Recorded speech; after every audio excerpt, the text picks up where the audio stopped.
What happens when Clark Kent loses everything that makes him Superman? No powers, no safety, no one he can trust. In Smallville, the Phantom Zone isn't just a prison, it's a test. And what Clark goes through there doesn't just challenge him, it changes him.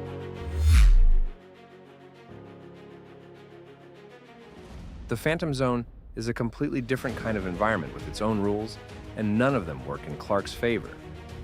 Originally created by Kryptonians as a prison, it was designed to hold the most dangerous criminals without the possibility of escape. But unlike a traditional prison, there's no structure inside it. No guards, no order, just isolation and survival. For Clark, the first thing the zone takes from him is everything. His strength, his speed, his invulnerability, all gone.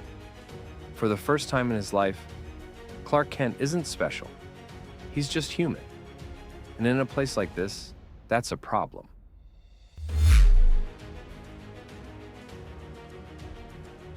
Without his abilities, Clark can't rely on what has always protected him. There are no second chances, no easy victories. Every fight matters, and every mistake has consequences. This forces Clark to confront a question he has never truly had to answer. Who is he when he can't save everyone? Without power, Clark has to rely on something else: judgment. What becomes clear is that Clark doesn't stop trying to do the right thing. Even without power, he still steps in when he can, still makes choices based on protecting others. The difference is how much harder it becomes. Every decision carries weight because he can't rely on strength to fix the outcome. This is where the real test begins. Not of his abilities, but of his character.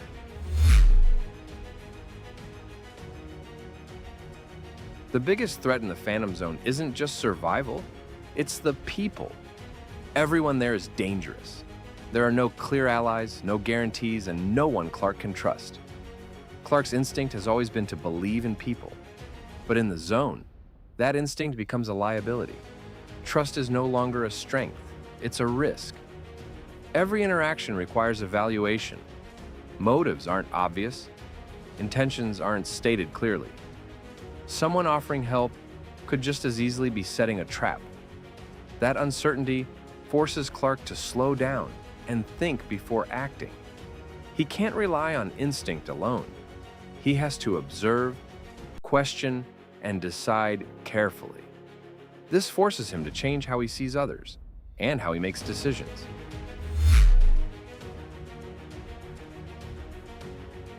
The Phantom Zone in Smallville isn't built for fairness. It's built for survival.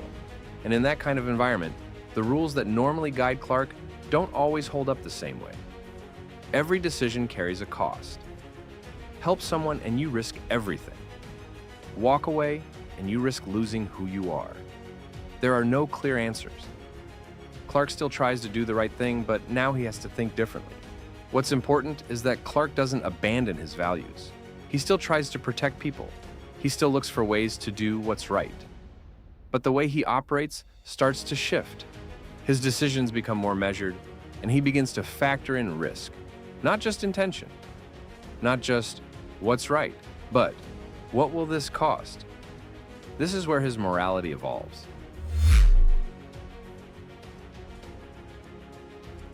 What Clark experiences in the Phantom Zone doesn't stay there. It follows him. Before this, Clark believed that doing the right thing would lead to the right outcome. But the Phantom Zone shows him something different. Sometimes there is no clean outcome. As a result, Clark changes. He becomes more cautious, more deliberate, and more aware. He doesn't stop believing in people, but he no longer trusts them blindly. What changes most is his understanding of control. He realizes that there are environments where he won't have the upper hand, where preparation matters more than strength. That awareness makes him more adaptable. This shift reshapes how he approaches every situation moving forward. By the time Clark leaves the Phantom Zone, he is no longer the same person. He becomes more deliberate. Decisions aren't made as quickly or as instinctively as before. Clark starts evaluating situations more carefully, considering not just what feels right, but what could go wrong. That awareness comes directly from being in an environment where mistakes had immediate consequences. Trust also changes. Clark doesn't lose his belief in people, but he no longer gives it freely. He looks for consistency, for intent, for proof. That shift makes him more guarded, but also more prepared. He understands that not everyone deserves the same level of trust, and that recognizing that difference matters. There's also a stronger sense of responsibility in how he acts. Without his powers, Clark had to rely entirely on judgment. That experience carries forward. Even when his abilities return, he doesn't depend on them the same way. He thinks first, acts second. Before the Phantom Zone, Clark reacted. After it, he chooses. This change is what prepares him to become Superman. The Phantom Zone stripped Clark of everything and revealed who he truly is. Even without powers, safety, or trust, he still chose to do what was right. And that is the version of Clark that becomes Superman. Do you think Clark needed the Phantom Zone to become who he is? Or did it change him in ways he can't come back from? If you enjoyed this breakdown, there's more deep dives into Smallville coming. Thanks for watching.